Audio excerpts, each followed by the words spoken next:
नमस्कार, स्वागत है आपका वी टाइम न्यूज पर और आपके साथ मैं हूं पहली चौहान। बढ़ते हैं खबरों की ओर। मुर्शिदाबाद के सुतीर सादिकपुर में भाजपा की राज्य इकाई के नेता सुकांत मजूमदार की चुनावी रैली। इस रैली से टीएमसी पर हमला किया और लोगों से 2024 में पार्टी के डोर टू डोर अभियान के बारे में जागरूक होने का आग्रह किया। 3,17,000 ভোট পেয়েছিলাম এখানে, আর একটু ধাক্কা দিন, এটাকে 4 লক্ষের উপরে পৌঁছে দিন। আমি কথা দিচ্ছি এই জঙ্গিপুর লোকসভাতে ভারতীয় জনতা পার্টি জিতবে। আমি জানি এখানে বিজেপি করা অত সহজ না। আমরা দেখেছি যখন সিএ আইন পাস হয়েছিল আমাদের পার্টি অফিস ভেঙে দেওয়া হয়েছিল, আমাদের পার্টি অফিসে আগুন ধরিয়ে দেওয়া হয়েছিল, আমাদের জঙ্গিপুরের প্রপারে যে পার্টি অফিস ভাড়া নেওয়া ছিল সেই পার্টি অফিসে দরজা জানলা ভেঙে দেওয়া হয়েছিল। আজকে জঙ্গিপুরে আমাদের পার্টি অফিস নেই, আমরা পার্টি অফিস করতে বাধ্য হয়েছি আইরনে। কিন্তু মনে রাখবেন এই প্রত্যেকটা কড়াই গন্ডায় হিসাব মেটিয়ে দেওয়ার দায়িত্ব ভারতীয় জনতা পার্টির। আমরা সবাই এলে সব হিসাব মেটাবো, কোনো হিসাব বাকি থাকবে না। আজকে মুখ্যমন্ত্রী সেই সময় আমার সংখ্যালঘু ভাইদেরকে খেপিয়েছিল। মুখ্যমন্ত্রী বলেছিলেন সিএনআরসি করতে দেব না। আমি এই মঞ্চ থেকে আমার সংখ্যালঘু ভাই বোনেদেরকে বার্তা দিতে চাই, তখন মুখ্যমন্ত্রী বলতেন সিএনআরসি হতে দেব না। এখন সেই মুখ্যমন্ত্রী বলছে, কি বলছে? এনআরসি হতে দেব না, সিএ এর কথা কিন্তু আর বলছে না। কি আমি ঠিক বলছি তো? লক্ষ্য করেছেন তো আপনার টিভিতে? সিএ ভারতবর্ষের আইন, সিএ এর মাধ্যমে কারো নাগরিকত্ব কেড়ে নেওয়া যায় না, কেড়ে নেওয়া হয় না। ভোটের সময় মুখ্যমন্ত্রী আপনাদেরকে বোকা বানিয়েছিল, আর যতদিন অশিক্ষিত থাকবেন, শিক্ষা নেবেন না, বারবার তৃণমূল কংগ্রেস আপনাদেরকে বোকা বানাবে, মুরগি বানাবে, আপনাদেরকে ব্যবহার করবে, আপনাদেরকে মানুষ হিসেবে গণ্য করবেন না। তাই যদি প্রকৃত উন্নয়ন চান, প্রকৃত উন্নয়ন ভারতীয় জনতা পার্টি দিতে পারে। এখানে সংখ্যালঘু ভাইদেরকে উস্কানো হয়েছিল। আজকে প্রশ্ন করতে চাই, সংখ্যালঘু কাজী মাসুম আক্তারকে পদ্ম পুরস্কারে পশ্চিমবঙ্গ থেকে বাঙালি মুসলমান পদ্ম পুরস্কার পেয়েছে। কার সরকার দিয়েছে? কার সরকার দিয়েছে? মাস্টারমশাই মানুষ, আমার সাথে মাঝে মাঝে কথা হয়, পদ্ম পুরস্কার পেয়েছে। লড়াই করেছে নিজের স্কুলে জাতীয় সঙ্গীত বাজানোর জন্য। আর মমতা বন্দ্যোপাধ্যায় কিভাবে সাম্প্রদায়িকতার সামনে, তোষণের ভোটের রাজনীতির সামনে মাথা নোয়াচ্ছেন। স্কুলে জাতীয় সঙ্গীত গাওয়া হবে না তো কি গাওয়া হবে? তৃণমূল কংগ্রেসের জয় বাংলা খেলা হবে, গান গাওয়া হবে। প্রত্যেকটা স্কুলের জাতীয় সঙ্গীত গাওয়া হবে। আর যারা আটকানোর চেষ্টা করবে তাদেরকে আমরা, সে হিন্দু হোক মুসলমান হোক, আমরা এই মঞ্চ থেকে বলছি তারা দেশদ্রোহী। জাতীয় সঙ্গীত যারা গাইতে বাধা দেয় তারা দেশদ্রোহী, তারা দেশদ্রোহী। আর এই দেশদ্রোহীদের বিরুদ্ধে ভারতীয় জনতা পার্টির সংগ্রাম চলবে। মুখ্যমন্ত্রী মমতা বন্দ্যোপাধ্যায় এই রাজ্যকে শেষ করে দিয়েছে। আজকে একের পর এক শিল্প আছে যোগী রাজ্যে, আপনারা অবাক হয়ে যাবেন। কিছুদিন আগে একজন বাঙালি অভিষেক বিনায়ক বন্দ্যোপাধ্যায়, তিনি নোবেল পুরস্কার পেয়েছিলেন অর্থনীতিতে, আমেরিকায় থাকেন। তিনি ভারতবর্ষে একটি রাজ্য বেছে নিয়েছেন গবেষণা করার জন্য, যে আমি আমার নোবেলের জিনিস নিয়ে গবেষণা করব। কোন রাজ্য জানেন? বাঙালি।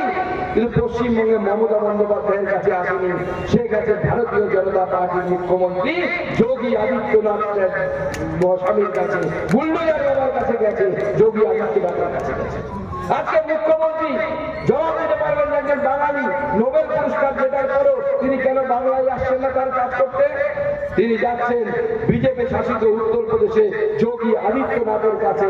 এটাই হচ্ছে মোদির ম্যাজিক, যোগীর ম্যাজিক, বিজেপির ম্যাজিক। বিজেপি এটা করে। আগে আমরা ফোন ব্যবহার করতাম, ফোন খুলতাম, ফোনের নিচে লেখা থাকতো, পেছনে লেখা থাকতো মেড ইন চাইনা। এখন নতুন কেনার ফোন দেখুন, ভারতবর্ষে 100টা ফোন তৈরি হলে এখন 90টা ফোন মেড ইন ইন্ডিয়া ভারতবর্ষে তৈরি হচ্ছে। আমার উত্তরপ্রদেশের রাজ্যে তৈরি হচ্ছে, আমাদের রাজ্যে তৈরি হচ্ছে না। আমরা এখানে কাজ নেই, পরিযায়ী শ্রমিক হিসেবে অন্য রাজ্যে চলে যেতে হচ্ছে। তাই এই সরকারকে পরিবর্তন করতে হবে। বন্ধুগণ, রাখা যাবে না। এই সরকার যদি থাকে, আপনার ঘরে শিক্ষিত বেকার ছেলে সে চাকরি পাবে না, যদি চাকরি পায় বিয়ে পাবে না। আমরা ঘোষণা করছি, আমরা ক্ষমতায় আসার পর আজকে পুলিশ বন্ধুদেরকে আমাদের দেখে কষ্ট লাগে। আমরা বাইক নিয়ে গেলে বাধা দেয়, বিজেপি মিছিল করলে বাধা দেয়, সব জায়গায় বাধা দেয়।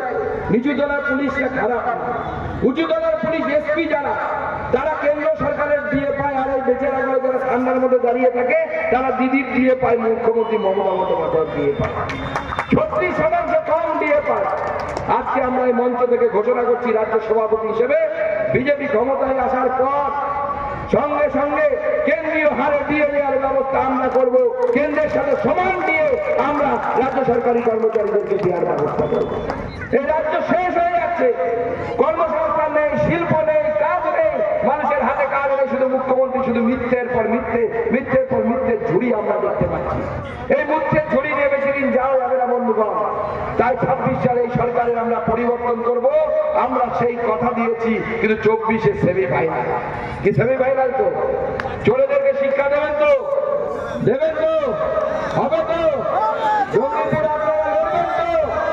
এখানকার সাংসদ খলিলুর রহমান, তাই তো? আগে তো ভালোই লোক ছিল জানতাম, এখন তৃণমূলে ঢুকে নাকি চুরি করা শিখেছে। করেছে, চুরি করছে, বিড়ি শ্রমিকদের পিএফ চুরি করছে, আমাদের সমস্ত সরকারি প্রকল্প চুরি করছে, কোথায় কোথায় সম্পত্তি করেছে। এমএলএদের নাম বললাম, জাকির হোসেন, আখিরুজ্জামান, ইমানি, সিপিএম থেকে আসা এমএলএ আছে, এদের সম্পত্তির হিসেব করে আমাদের জেলা সভাপতির হাতে তুলে দিন।